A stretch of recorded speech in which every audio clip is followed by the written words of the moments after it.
안녕하세요. 상위 1% 투자병법 진행의 김나연입니다. 오늘 11월 첫 시장, 양시장 모두 강보합권에서 마감했습니다. 특히 코스피 지수가 38일 만에 처음으로 종가상 2,100선에 안착했습니다.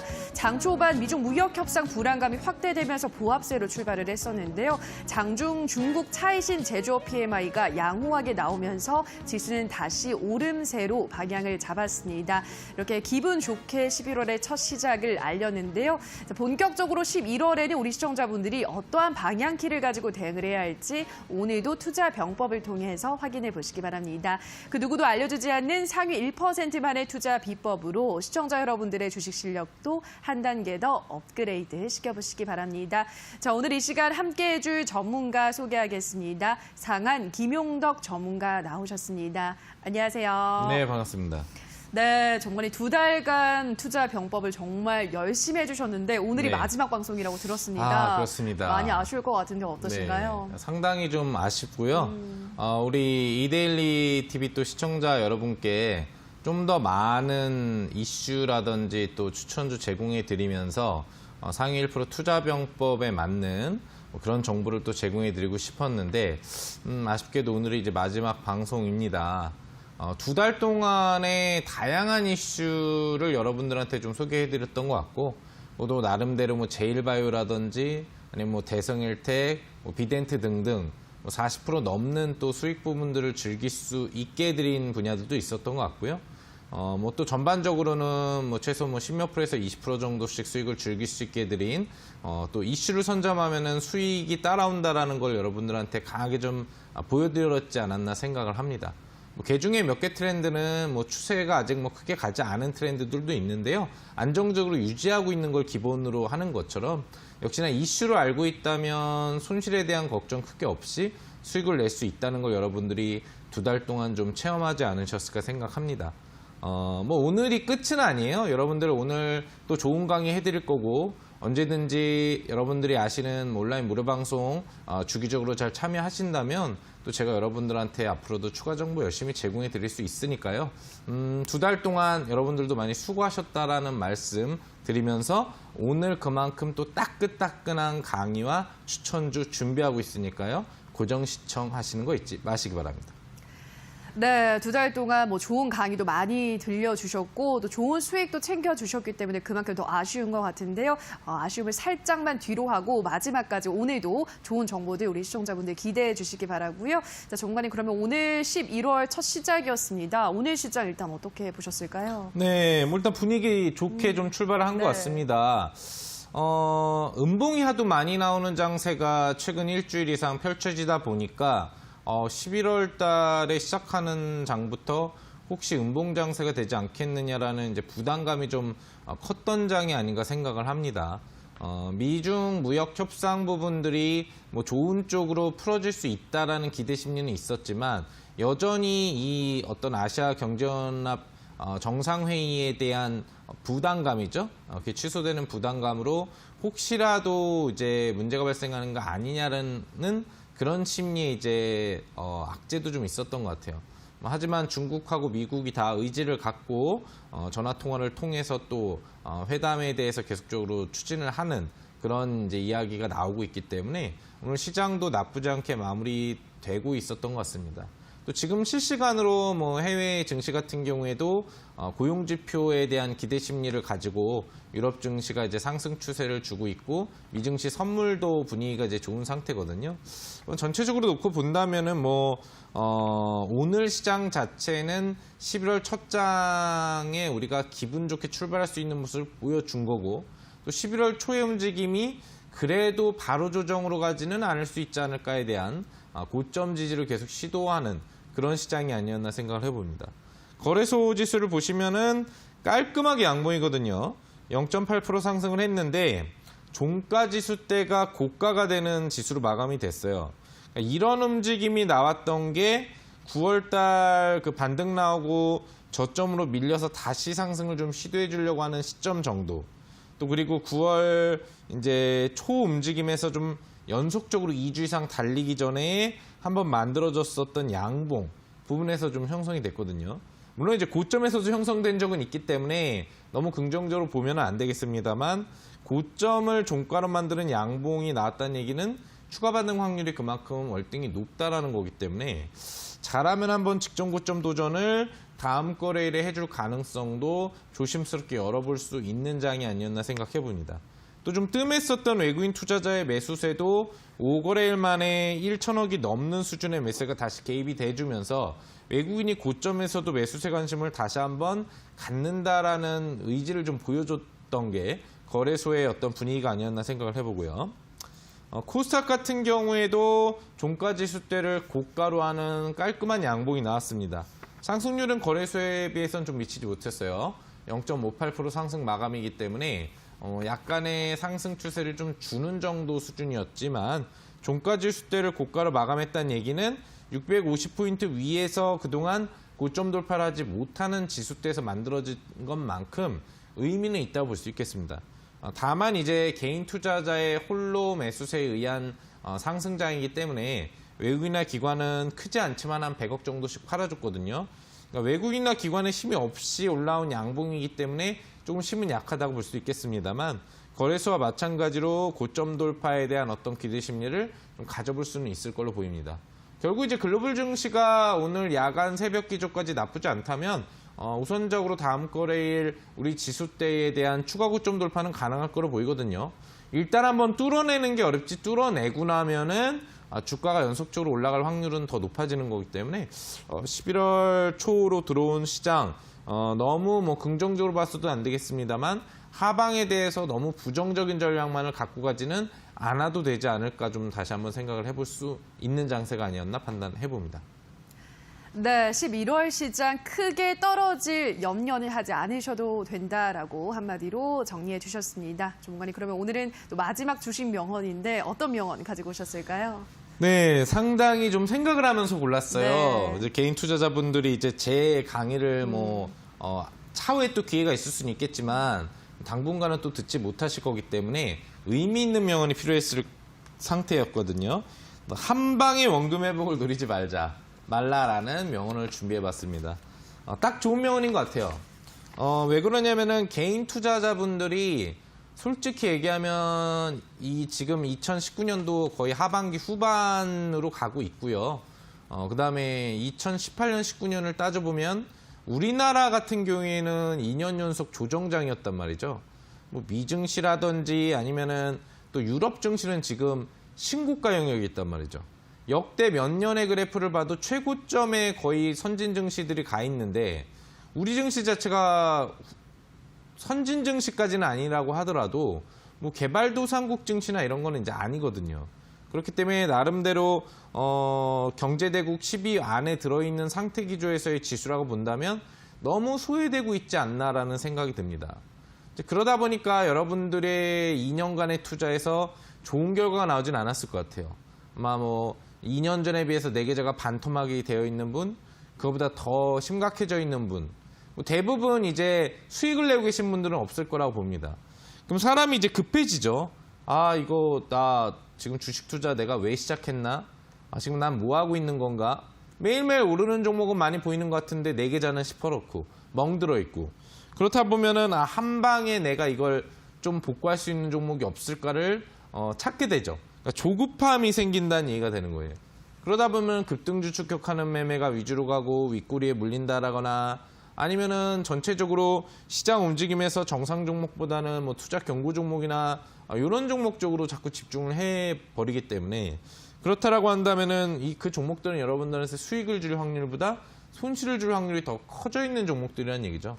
그래서 가뜩이나 힘들어져 있는 계좌에 추가 손실이 나오는 경우들이 많아요.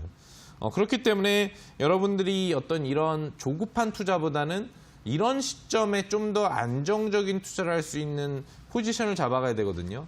제가 여러분들한테 알려드린 트렌드 중에 수익형 트렌드로 바로바로 움직일 수 있는 트렌드 강의를 해드리기도 하지만 10월 들어서 유독 여러분들한테 선취하고도 수익을 낼 수 있는 트렌드들을 많이 드렸고 또 그 종목들로 여러분들이 수익을 잘 낼 수 있었던 것을 경험하셨을 겁니다.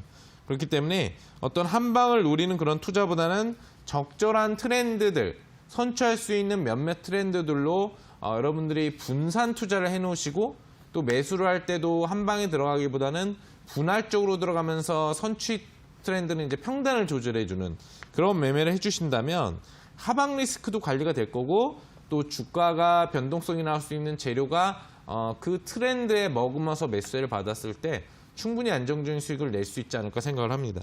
예. 한 방을 노리면은 여러분들 보통 한 방에 성공할 확률보다 한 방에 망할 확률이 더 높다는 거 아실 거예요. 여러분들이 뭐 주식 투자에서도 느끼셨겠지만 뭐 사업하시는 분들도 느끼셨을 거고 너무 크게 노리면은 망해버리잖아요. 또 내가 회사에서도 차근차근 올라가야지 너무 빠른 승진을 원하다 보면 오히려 승진 속도가 더뎌질 수도 있는 거고 뭐 다양한 겁니다. 뭐 이제 여러 가지 다른 예시가 있겠습니다만 우린 주식을 하고 있으니까 주식에서 한 방을 노리게 됐을 경우에는 한 방에 망할 수 있으니 한 방에 원금 회복에 대한 기회를 노리는 것보다 너무 2년간 힘들었다고 하더라도 차근차근 올리면 언제든지 될 수 있습니다. 언제든지 될 수 있기 때문에 올해가 아니더라도 내년에 하면 되지 않겠습니까? 그래서 여러분들의 계좌를 안정적으로 올리면서 원금 회복을 노릴 수 있는 그런 투자자분들이 되시면 좋지 않을까 생각해 봅니다. 네, 오늘의 주식 명언은 한 방에 원금 회복을 노리지 마라라는 한마디 준비하셨습니다. 잘 알지만 사실 실천하기가 힘든 한마디가 아닐까 싶은데요. 다시 한번 우리 시청자분들 머릿속에 각인을 시켜두시기 바라고요. 항상 분산 투자 그리고 선취매하는 습관을 기르셔야 한다. 다시 한번 더 강조해드렸습니다. 자, 이어서 편입주 AS 시간 들어가 보도록 하겠습니다. 첫 번째 편입주로는 CTC 바이오 확인하도록 하겠습니다. 이 종목 오늘 한 6% 정도 상승세를 보여주면서 마감을 했습니다. 네. 정말 이 종목 흐름이 좋은 것 같은데 어디까지 보면 괜찮을까요? 예, 그 이제 병원균 이슈 쪽으로 얘기를 해드리면서 소개를 해드린 종목이고, 조금 이제 현재 구간대에서 10월 중으로 좀 유지하는 부분들이 많이 있는 것 같아요. 아무래도 이제 대절병 이슈와 연동된 부분들이 좀 더 강했기 때문에 관련 이슈에서 추가적인 의심신고나 확진이 10월 중에 크게 나오질 않았죠.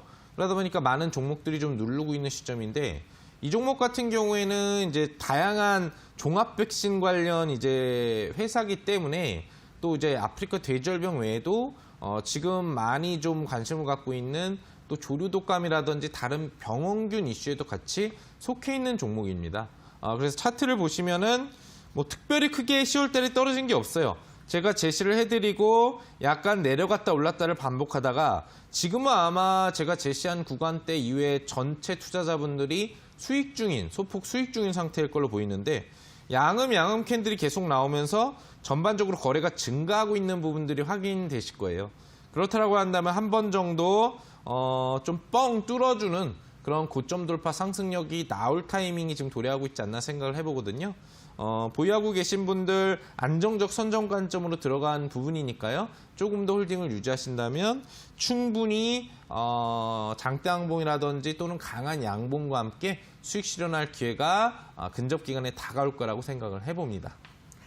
네, 안정적인 흐름을 보여주고 있기 때문에 계속 보유하시면은 조만간 수익 실현할 기회가 찾아올 것이다 설명을 하셨고요. 자, 다음 종목으로는 오픈베이스 확인하도록 하겠습니다. 이 종목도 역시나 부지런히 상승을 하고 있습니다. 오늘은 3%대 상승 마감했는데요. 조만간 이 종목은 추가적으로 어떤 대응이 필요할까요? 네, 뭐 이제 4차 산업혁명 관련주에 해당을 하죠. 네. 제가 여러분들한테 4차 산업 관련돼서 뭐 자율주행 쪽으로 소개를 해드린 거에서는 대성을 택하고 코리아 FT로 좀 좋은 수익들 20% 30% 넘는 수익 부분들을 쉽게 만들어 드렸었는데요. 그 외에 소개해드렸던 부분 중에 하나가 이제 뭐 AI 쪽이 아직까지 크게 움직이지 않은 것 같습니다. 로봇 트렌드 쪽에서는 이제 로보가 변동성을 잘 줬고요. 오픈베이스 하면 이제 AI 관련된 모멘텀 중에서도 삼성그룹과 직접적인 현재 계약 관계를 가지고 있는 또 공급 관계를 가지고 있는 종목이기 때문에 실질적으로 이슈가 떴을 때 강하게 갈 수 있다라는 얘기로 여러분들한테 소개를 해드렸었던 것 같습니다. 자, 차트를 보시면 무리는 전혀 없죠? 보시는 것처럼 중장기평 상단에서 박스권을 여전히 유지를 하고 있는 거예요. 올라갔다 내려왔다 올라갔다 내려왔다 지금 또 올라가려고 하는 중이기 때문에 언제든지 3,500원대에 대한 도전은 충분히 가능하고 수익 실현을 단기적으로 시킬 수 있는 종목에 해당을 합니다. 하지만 4차 산업혁명 이슈라는 거는 국가적인 전략이 되는 거기 때문에 하반기 남은 기간에도 우리 정부 차원에서도 계속적으로 이 관련된 코멘트가 언급이 될 거고 또 본격적인 4차 산업혁명의 지원은 사실 2020년부터 들어가기 때문에 이제부터 힘을 받을 수 있는 이슈가 될 수도 있습니다. 실질적인 내년 예산안 부분에서도 상당 부분이 이 4차 산업혁명, 그중에서 AI 분야에 집중이 될 걸로 보이기 때문에 보유를 하고 계신 분들이라고 한다면 아마 잘 선점해 놨기 때문에 유지를 하고 계신다면 어느 한 순간에 3,500원 돌파와 함께 또 뭐 4,000원을 돌파하는 시세도 기대를 해볼 수 있을 것 같아요. 선점 관점으로 제시해드린 트렌드인 만큼 역시 홀딩 유지만 잘해주신다면 제가 뭐 오늘 이후로 여러분들한테 진단을 해드릴 수 없는 뭐 상황이 되더라도 충분히 좋은 수익 챙기고 나오실 수 있지 않을까 생각해 봅니다. 네, 오픈베이스도 단계적으로 상승 가능하다 설명드렸습니다. 여기까지 편입주 AS 시간 가져봤고요. 자, 오늘도 본방송이 끝나고 나면 오늘은 마지막 온라인 방송이 이어집니다. 중간에 오늘은 또 마지막이기 때문에 좀 특별한 내용을 준비해 오시지 않으셨을까 싶은데 네, 어떤 맞습니다. 내용 준비하셨나요? 네, 마지막 강의죠. 마지막 온라인 무료 방송이죠.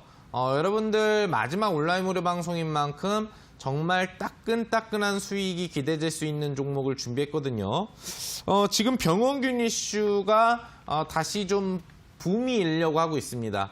조류 독감이 지금 고병원성이 될 건지 아닌지에 대한 이야기들이 10월 후반부에만 2번 이상이 나오고 있는 상태거든요. 그렇기 때문에 병원균 이슈에 대한 관심을 가져봐야 되는 거고요. 또한 아프리카 돼지열병이 오랫동안 잠잠했긴 했는데 계속 야생 멧돼지에서는 병원균이 발생을 사실 하고 있는 상태입니다. 그러니까 언제 불여불식간에 이 아프리카 돼지열병 이슈가 또 떠서 병원균 이슈가 커질지도 솔직히 모르는 거거든요. 그래서 오늘 온라인 무료 방송에서는 병원균 이슈 관련 수혜 분야 중에서도 반드시 수혜를 볼 수밖에 없는 핵심 공략 분야에 대한 설명과 함께 그 안에서도 핵심 주도주가 될 수 있는 특급 추천주를 공개해드릴 예정이니까요. 마지막 온라인 무료 방송인 만큼 정말 여러분들한테 빠른 기간 안에 수익을 또 낼 수 있을 만한 이슈와 종목을 준비했다는 거 기억하시면서 오늘 온라인 무료 방송은 꼭 참석해 보시기 바랍니다.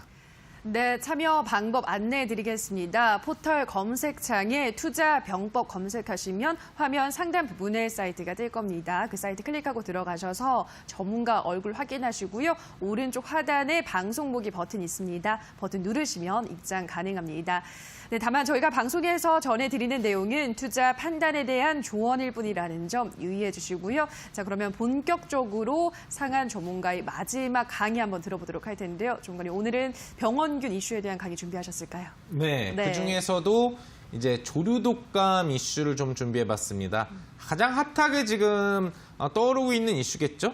오늘도 그렇고 최근 2, 3일 동안 가장 핫한 이슈라고 볼 수 있는데 조류 독감이 다시 확산되는가에 대한 강의 준비했거든요. 잠시 후에 강의 시간에서 뵙도록 하겠습니다.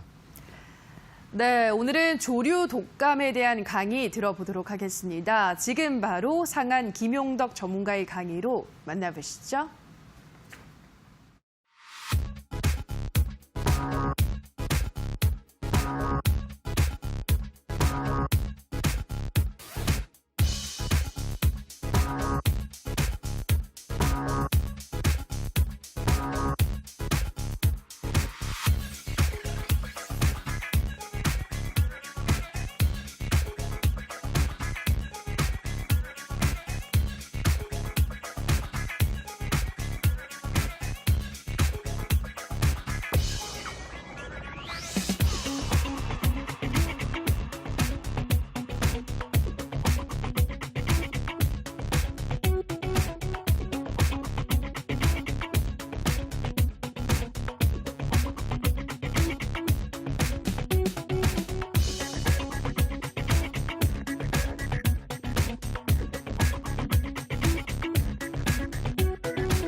자, 안녕하십니까. 상한 김영독 대표입니다.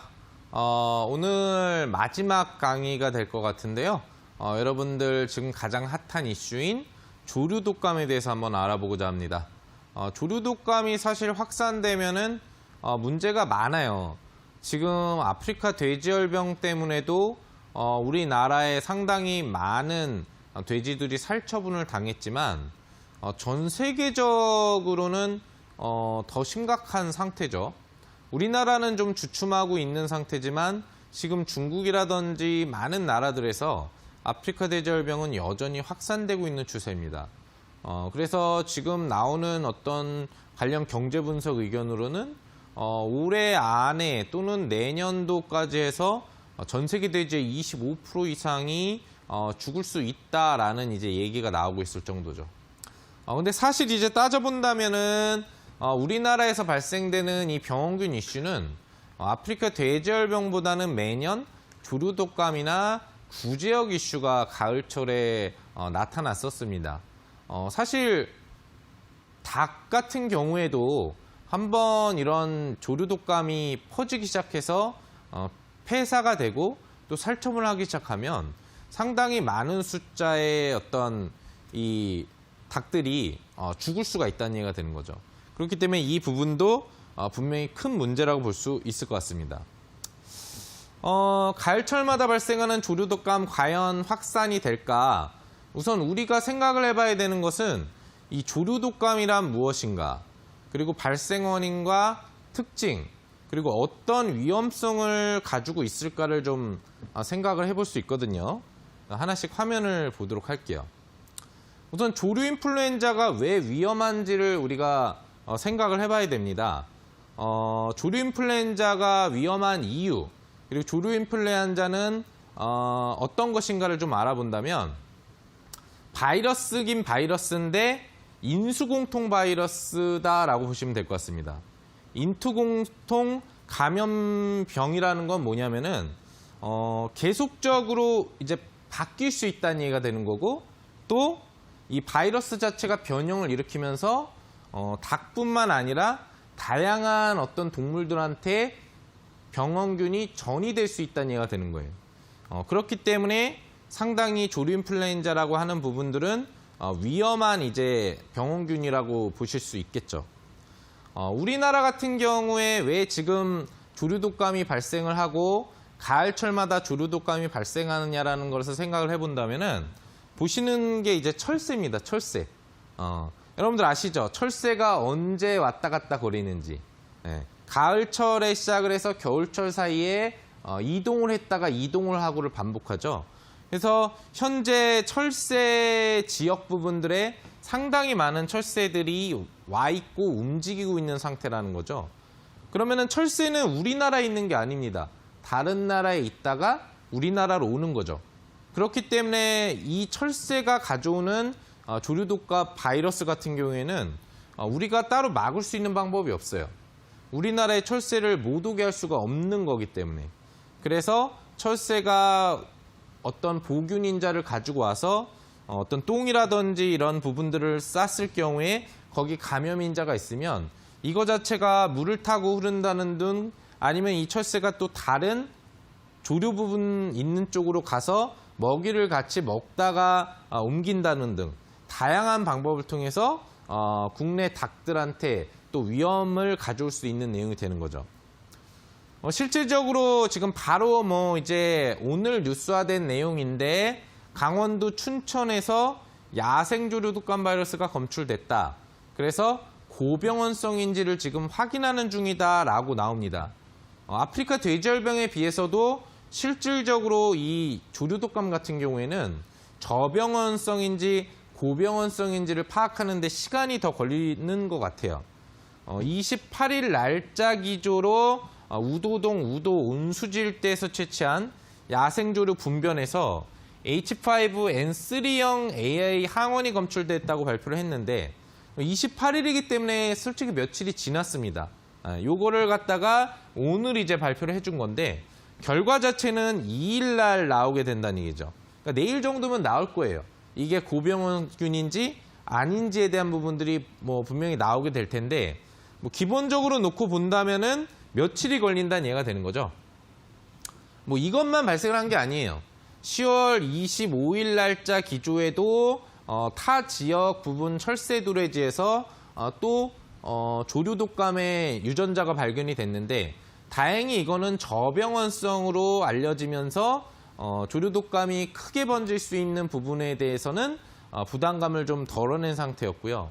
뭐 10월 달 기조만 통해서도 우리가 알고 있는 것 외에도 5-6건 정도의 조류 독감 바이러스 병원균이 검출됐다는 사실을 여러분들이 기억하실 필요가 있습니다.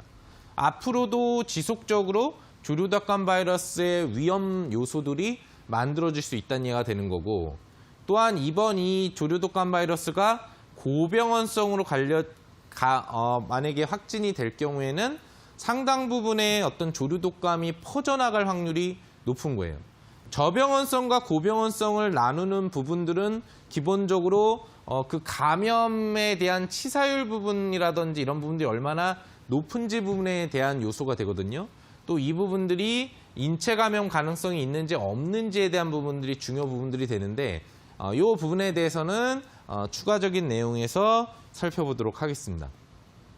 자, 인플루엔자 바이러스의 특징에 대해서 알아보겠습니다. 아까 이야기해드린 조류 독감이라는 것 자체가 인플루엔자 바이러스라는 부분이라는 걸 알려드렸었죠. 기본적으로 이 바이러스가 위험한 이유는 뭐냐면은 견고한 DNA가 아닌 불안정한 RNA 유전 물질로 이루어져 있기 때문이라는 겁니다.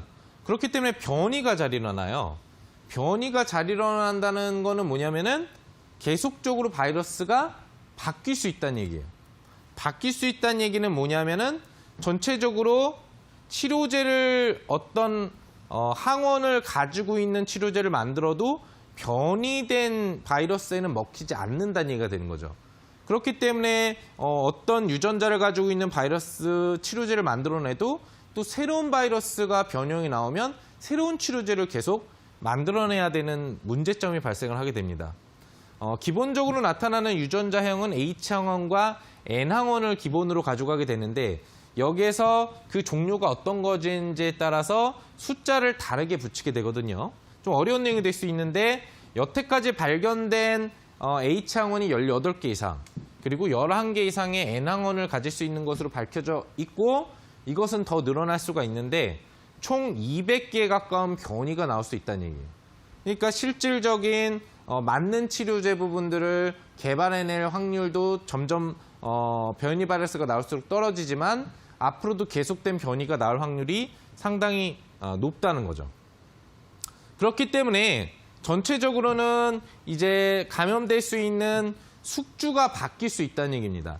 이 항원에 대한 숫자 부분들이 H5냐, 7이냐, 1이냐, 2이냐에 따라서 조류에 감염되는 병원균이 될 수도 있고 또는 돼지 쪽으로 감염되는 병원균으로 바뀔 수도 있고 또는 뭐 고래라든지 어떤 이런 관련된 그 물에서 사는 생물들한테도 전이가 될 수 있는 바이러스거든요. 또한 사람한테까지도 전이가 될 수 있는 항원이 만들어지기도 합니다. 그렇기 때문에 상당히 위험한 특징을 가지고 있는 게 인플루엔자 바이러스다라는 걸 기억을 하시면 될 것 같아요. 감염 대상이 바뀔 수 있는 시한폭탄 같은 존재다라는 것을 아까 전에 후반부에서 이야기해드렸는데 그 이유는 조금 전에 이야기해드린 내용이에요. 유전 물질이 불안돼서 유전자 변이가 이루어지고 감염 가능 숙주하고 병원성이 쉽게 바뀔 수 있다는 걸 의미하는데 우리가 이 문제가 왜 문제가 된다라고 생각을 하냐면은 여기 보이시는 이 다양한 항원 뭐 H5, 6, 7, 9 그다음에 H10 항원 이런 항원들이 이제 보유가 되었는데 이 항원들 같은 경우에는 뭐냐면은 인체도 감염이 됩니다. 그러니까 이 숫자가 아닌 다른 숫자를 가지고 있는 뭐 H1, 2, 3 아니면은 뭐 8이라든지 이런 애들은 인체 감염이 되지 않는 바이러스로 분석이 됐거든요. 근데 현재와 같이 H5, 6, 7, 9, 10 항원을 앞에 보유하고 있으면 이게 인체 전이가 가능하다라고 나와 있어요. 근데 우리나라에서 지금 보통 발견되고 있는 항원, 지금도 발견된 게 H5N3형이라고 얘기가 나왔죠. H5, 인체 감염이 될 수 있는 상당히 위험한 그러한 바이러스라고 보시면 될 것 같아요. H7형도 마찬가지고요. 그래서 상당히 좀 이 조류 독감에 대해서는 좀 더 주의를 기울여야 된다는 생각을 가지시면 됩니다. 자, 여기 이제 확산로에 대한 얘기가 나옵니다. 사람한테 어떻게 전이가 될 수 있는 바이러스고 아닌지에 대한 내용이 나오는데 여기 보시면 있어요. 닭이 있고요. 우리가 가장 지금 메인으로 보고 있는 돼지가 있고요. 그죠? 그다음에 여기 보면 말도 있고 여기 보이시면은 뭐 강아지, 낙타부터 시작을 해서 여기 보면은 뭐 다람쥐 같이 생긴 그 초원에 있는 애도 있고 변이될 수 있는 주요 항원들이에요. 전파가 어떻게 되는지.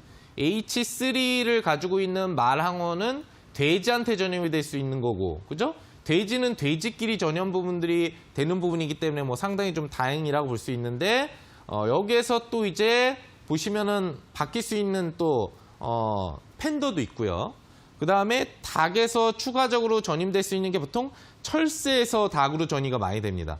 철새에서 닭으로 많이가 전이가 되고 또 박쥐균이 또 따로가 있고 여기 보시면 물고기들도 있죠. 그죠? 물고기들도 있어요. 근데 화살표를 잘 보시면 닭이나 조류 쪽에서 전이되는 거 철새에서 닭으로 전이되고 닭에서 사람으로 전이되는 그 유전 항원 부분들이 여기 보이실 거예요.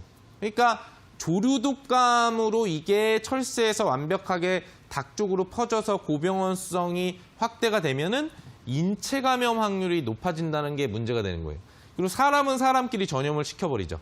사람한테 전염이 되면 또 사람은 사람한테 계속 전염을 시키는 그런 바이러스로 바이러스가 변형된다는 얘기가 되는 겁니다. 그렇기 때문에 상당히 이제 우리가 위험하다고 보고 있는 거고요. 이거 뭐 간단하게 보시면 되는데 전 세계적으로 조류 독감이 발생을 했을 때 어떤 항원 물질을 가지고 있느냐, HM 모델이 어떤 항원 물질을 가지고 있느냐인데 여기 보시면 H7 항원 부분들이 주로 좀 많이 발생을 하고 있다는 걸 알 수 있어요. 그리고 여기 중국 쪽을 보시면은 직접적으로 문제가 많이 발생됐었던 항원 부분들이 우리나라 바로 옆에서 많이 발생한다는 사실을 알 수 있죠. 그렇기 때문에 뭐 동아시아도 마찬가지겠습니다만 전체적으로 상당히 우리나라도 이 조류 독감 인체 감염 부분에 위험 요소에 좀 놓여 있다라는 것을 알 수가 있는 거고요. 그러면은 이제 인간한테 감염될 수 있다라는 것을 우리가 일단 확인을 했는데 어떤 일들이 있었는지를 가볍게 알아보면요. 인플루엔자 바이러스의 인체 감염 사례 가장 대표적인 것은 사실 지금 조류 독감과 연계된 부분은 아니겠습니다만 H1N1형이라고 하는 이 바이러스 같은 경우에는 이제 스페인 독감이라고 여러분들이 많이 들어보셨을 거예요. 지금 뭐 2009년 현재는 전 세계적으로 18,000명 이상의 사상자를 남긴 독감이라고도 볼 수가 있겠는데 1918년도에는 1억 명 이상이 이 독감으로 사실 사망을 했습니다. 치료제가 없기 때문에 죽었겠죠. 계속 기침하다 죽는 거예요. 뭐 폐혈병으로 전이되고 이래가지고. 지금도 관련돼서 이런 어떤 인체 감염 사례가 조류 독감 관련된 인플루엔자 바이러스를 통해서 계속적으로 전이되고 있다라는 겁니다. 상당히 심각했었던 이 병원, 그때 막 간이 시설에 지금 감염된 사람들이 누워 있는 걸 보이시죠? 이때는 뭐 치료제가 더 없었기 때문에 문제가 됐을 수 있었는데 지금도 안전한 건 아니에요. 보시면 여기 2003년부터 지금 2014년까지의 자료를 보는데 이 보이시는 게 다 인체 감염 사례입니다. 그죠? 매년 주요국들에서 조류 독감 바이러스의 변형으로 인해서 인체 감염된 사례가 상당히 많이 보이실 거예요. 여기 보시면은 2003년부터 2014년까지 총 700명 이상이 감염이 됐고 그중에서 400명이 죽었다는 얘기예요. 치사율이 높죠. 그게 위험한 겁니다. 조류 독감이 변이를 해서 사람한테 감염되는 바이러스로 바뀔 경우에 치사율이 너무 높아요. 거의 치사율 자체가 60%에 달한다라는 게 문제가 되는 거죠. 그렇기 때문에 상당히 위험한 부분으로 우리가 생각을 하고 있는 거고요. 여기 이제 H7형 바이러스, 아까 전에 이제 H5형 바이러스에 대해서 얘기했는데 요건 이제 H5형 바이러스에 대한 감염 사례가 되겠고요. 그다음에 우리가 H7형 바이러스 부분에 대해서 또 알아보면 우리나라 쪽에서 주로 좀 많이 발견되는 바이러스이기 때문에 이거는 이제 2013년도에 중국에서 처음에 사람한테 감염이 됩니다. 인체한테도 감염될 수 있다라는 게 확인이 됐어요. H7형이. 나온다고 한다면은 첫 감염이 한 달 만에 100명이 먹는 사람이 감염이 됐어요. 그리고도 심각한 호흡기 증상 부분들, 호흡을 잘 못한다거나 이런 증상들이 나왔고 총 133명의 감염자 중에 40명 이상이 죽었습니다. 이것도 치사율이 상당히 높죠. 그리고 근접 기간인 2016년 11월부터 12월 사이에 인체 감염자 106명을 조사한 결과 80명 이상이 뭐 때문에 발생을 했느냐? 살아있는 닭을 판매하고 있는 시장에 방문을 했다. 그러니까 결국은 조류독감을 지금 내재하고 있는 닭들한테 직접적으로 근접에 가서 호흡기로 전이가 됐다는 사실을 알 수 있죠. 그러니까 전체적으로 이런 사례들을 놓고 본다라고 했을 때도 지금 우리나라에서 만약에 고병원성 조류독감이 나오게 될 경우에 또 우리나라의 인체 전염으로 상당히 많은 사상자가 나올 확률에 대해서도 생각을 해볼 필요가 있습니다. 아프리카 돼지열병이야 사람 전이가 안 된다고 하니까 뭐 돼지만 좀 관리 잘하면 된다고 생각하지만 조류독감이 아프리카 돼지열병보다 사실 더 위험하고 무섭다라는 사실을 우리가 여기서 알 수가 있는 거죠. 여기 보시면 이제 뭐 어떻게 전이가 되고 그래가지고 어떤 뭐 호흡기 질환이 뭐 오는지에 대한 내용입니다.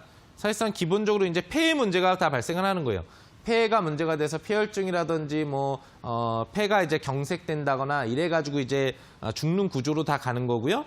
뭐 증상은 영어로 나와 있는데 뭐 굳이 자세하게 아실 필요는 없을 것 같고요. 그럼 이제 이런 AI 바이러스에 대해서 우리가 상당히 이제 위험하다는 걸 알았는데 막을 방법은 무엇이 있느냐?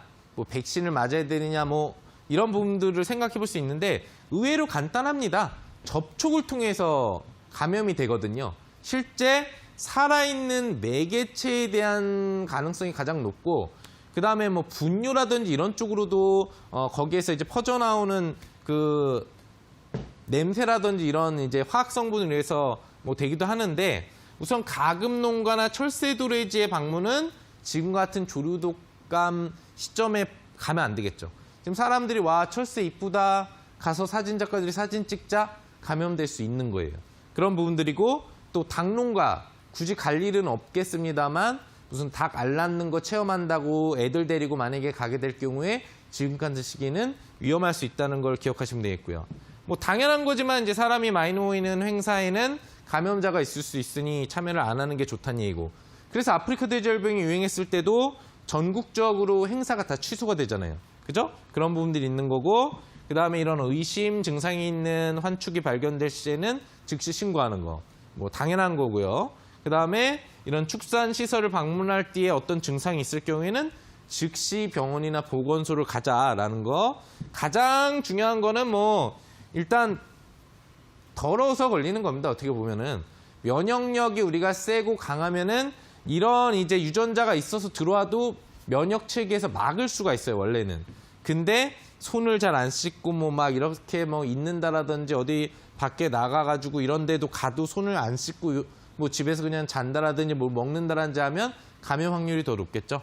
이런 부분들 모든 전염병의 기본 예방 수칙인 잘 씻자. 잘 씻기만 하면은 잘 안 걸릴 수 있는 거예요. 그리고 이런 애들이 있는데 안 가면 되는 겁니다. 그죠? 이런 게 이제 예방 수칙이 될 수 있어요. 뭐 우리나라에서도 지금 보시면 다양한 조류독감을 막기 위한 이제 얘기들을 하고 있습니다. 가축 감염병 예방은 강력한 초동 대처가 최선이다라고 요번에 이 관련 조류독감이 또 퍼질 것 같으니까 얘기가 나오잖아요. 사실 아프리카 돼지열병 때 초동 조치를 제대로 못했기 때문에 연속적인 감염 사례가 발생했던 거거든요.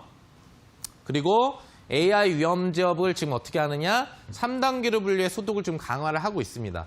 전반적으로는 이제 철새도래지 쪽을 좀 주의를 사실 하면 되거든요. 그쪽에서 인플루엔자가 계속 발견되는 거기 때문에 그런 부분에 대해서 소독 강화를 강화하고 있는 만큼 여러분들도 좀 접근을 안 해주시면 좋을 것 같고 아무튼 이 이슈가 강하게 퍼지려고 한다면 사실은 현재 강원 춘천 지역에서 발생한 이 조류독감 바이러스가 내일 기준으로 고병원성으로 확진이 될 경우에는 상당 부분 추가 확진 사례가 다양한 부분에서 또 나올 수가 있는 거고요. 그렇다라고 한다면 다음 주에 좀 더 관련 조류 독감 이슈가 강하지 않을까 생각을 해봅니다. 자, 방역을 잘해야 된다라는 거 항상 생각을 해 주셔야 된다는 얘기고요. 여러분들은 방역 대신에 손발을 잘 닦자라는 거고요. 자, 그럼 어떤 종목들이 수혜주인가 알아볼 필요가 있을 것 같습니다. 우선 뭐 그런 이슈가 지금 뜨고 있기 때문에 관련 고병원성 여부와 관련된 이슈로 백신주들이 가장 잘 움직이고 있습니다. 진바이오텍이라고 해가지고 관련 동물 병원균이라든지 이런 백신 부분들을 만들어내는 또 기업이죠. 오늘 상한가에 들어가서 주도주 역할을 해주고 있는 상태고요. 그다음에 제일바이오 같은 경우에는 최초 주도주로 올라왔다가 지금 약간 후속주로 바뀌어 있는데 다들 기억하시는 종목이죠? 제가 아프리카 돼지열병 때도 여러분들 60% 넘는 수익을 줬던 종목. 동물병원균만 나오면 상당히 강하게 가는 1순위 종목이라고 사실 보시면 될 것 같고요.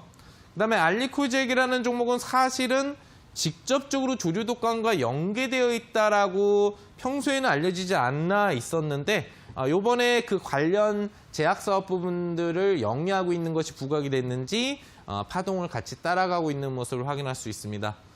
그리고 이글벳 돼지열병 때 강하게 갔다가 지금 바닥에 있는 상태의 종목인데 이 종목도 관련 동물 백신 부분들을 상당히 많이 취급을 하고 있죠. 아직 시세가 없는 만큼 앞으로 기대감을 가져볼 수 있는 부분이 될 것 같고요.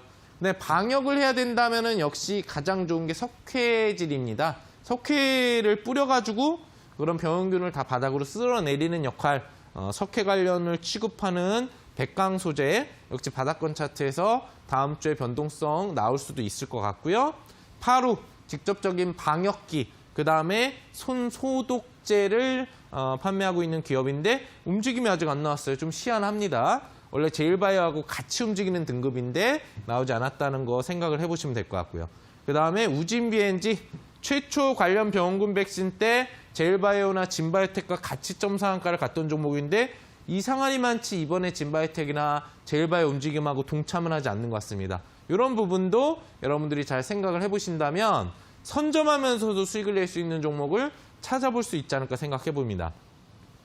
자, 뭐 이 종목들만 있는 게 아닙니다. 여기 보시는 것처럼 조류독감 관련주 상당히 많죠. 아까 다뤄봤었던 파로 이글벳, 진바이오텍을 포함한 뭐 종목부터 시작을 해가지고 뭐 첼시스라는 종목도 여러분들이 많이 들어보셨을 거고요.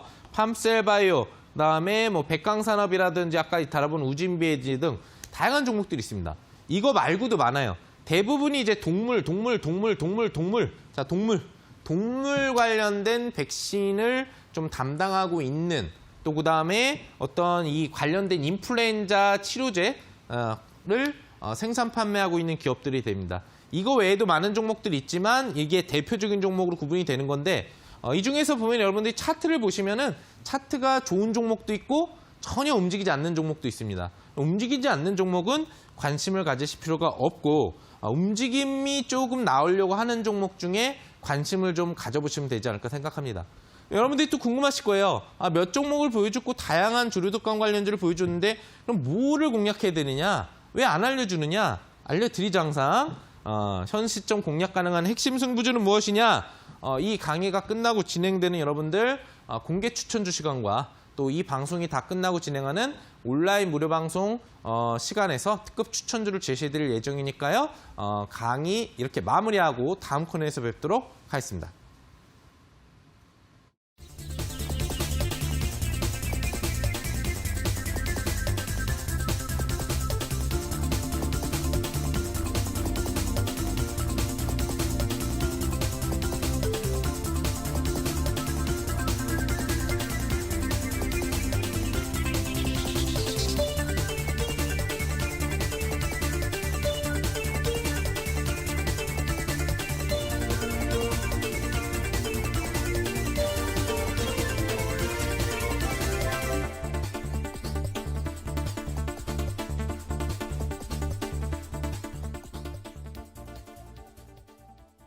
네, 오늘의 조류독감에 대한 자세한 강의 함께 들으셨습니다. 이제 관련해서 편입주 확인해 보도록 할 텐데요. 전문가님 첫 번째 편입주로는 어떤 종목 가지고 오셨나요? 네, 뭐 이제 강의에서 좀 보여드렸던 종목 중에 공개 추천주는 항상 여러분들한테 제공을 해드리죠. 이글벳이라는 종목을 준비해봤습니다. 이 종목은 다들 아실 거예요. 아프리카 돼지열병이 좀 우리나라에서 창궐을 해가지고 관련된 이제 전파가 시작될 것이다라는 얘기가 나올 때 가장 우선적으로 움직였었던 종목이 뭐 이글벳, 치시스라든지 뭐 이런 종목들이 있었는데 그때 점 상한가 2방 이력을 가지고 있는 종목입니다. 기본적으로 동물약품 제조 및 개발 판매를 하고 있는 업체이기 때문에 백신 관련 영역으로 좀 보시면 될 것 같고요. 재료 자체가 조류 독감에도 관련 치료제를 개발할 수 있고 아프리카 돼지열병은 뭐 아직 전 세계적으로 치료제가 없지만 그 관련 재료도 같이 가질 수 있다라는 것을 포인트로 잡아보시면 될 것 같아요.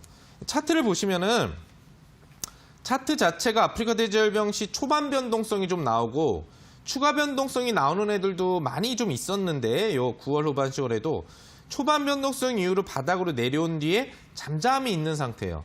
근데 근접 구간 때 3, 4거래일 때 보면은 양음 패턴을 만들면서 거래량이 붙는 현상을 보실 수 있겠죠.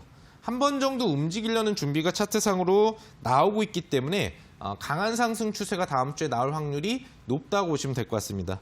자, 매수가는 다음 거래일 시가 이내로 해주시면 될 것 같고요. 목표 주가는 뭐 8,000원 이 정도로 잡아보죠. 얼마나 강하게 조류 독감 이슈가 퍼질지가 확정된 건 아니기 때문에 이슈가 뜬다면 10몇 프로 정도 수익을 즐길 수 있는 정도 수준. 손절가는 직전 저점은 깨지면 안 되겠죠? 6,400원인 직전 저점 정도로 잡아보시면 되지 않을까 생각해 봅니다. 네, 첫 번째 편입주로는 이글벳 소개해드렸습니다. 뭐 조류 독감 재료도 가지고 있고 아프리카 돼지열병도 가지고 있는 두 가지 재료를 보유한 종목이다 설명을 하셨고요. 목표가는 8,000원, 손절가는 6,400원 제시해드렸습니다. 자, 이어서 두 번째 편입주 조금 더 수익을 빠르게 챙길 수 있는 종목은 온라인 방송에서 확인하실 수가 있는데요. 정말 또 마지막 온라인 방송 종목입니다. 네. 기대가 되는데 어떤 종목 준비하셨을까요? 네, 상당히 중요한 종목이고요. 제가 오늘 여러분들한테 이제 조류 독감 강의를 해드리면서 관련돼서 차트로도 뭐 백신 관련 부분 몇 종목을 보여드리고 또 추가적으로 방역과 관련된 종목도 보여드리고 일부 분야 부분들에 대한 이제 종목을 좀 보여드렸습니다. 근데 사실 제일 중요한 거는 병원균 이슈가 뜰 경우에 이 분야를 공략 안 하면 안 되는 분야가 있어요. 이 분야는 필수적으로 수혜가 될 수밖에 없고 그리고 이 분야 관련주들은 반드시 강하게 한 번 정도는 움직였었던 사례를 항상 가지고 있었습니다. 그 관련 분야 여러분들 궁금하실 텐데 그 분야의 핵심 주도주를 여러분들한테 소개해 드릴 거고요. 그다음에 두 번째 힌트는 저점이 완벽하게 이루어져 있어요. 대부분의 이제 병원균 이슈 관련 종목들이 저점에 내려와 있지만 완벽하게 저점을 확인하고 나서도 지금 이제 강하게 상승 전환을 해주려는 신호들이 막 잡히기 시작하고 있는 상태이기 때문에 조금이라도 올라가 있지 않았을 때 매수가 가능한 종목일 것 같고요. 네, 펀드멘털을 오랜만에 알려드리겠는데 사실 백신주 중에 실적이 안 좋은 종목들이 많아요. 이 종목은 무차입 경영 속에 연속 흑자를 내고 있는 기업이고 대량 유보를 가지고 있는 아주 펀드멘털도 좋은 종목이라는 거 기억하신다면 좀 더 메리트가 있지 않을까 생각합니다. 이 종목 확보할 수 있는 방법 우리 앵커님이 알려주실 겁니다.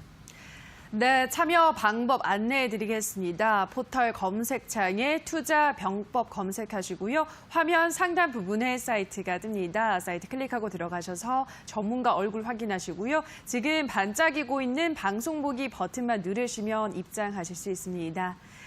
네, 오늘도 투자 병법은 마칠 시간이 됐습니다. 저희가 방송에서 전해드리는 내용은 투자 판단에 대한 조언일 뿐 해당 종목의 상승과 하락을 보장하지는 않는다는 점 유의해 주시기 바랍니다. 저희 투자 병법은 다음 주부터는 8시에 시청자 여러분들 만나 뵙도록 하겠습니다. 그리고 이 시간에는 새로운 프로그램으로 또 시청자분들 만나 뵙도록 하겠습니다. 다음 주부터 시작될 새로운 프로그램도 많은 기대 부탁드리고요. 오늘 방송 끝까지 함께해 주신 여러분 고맙습니다.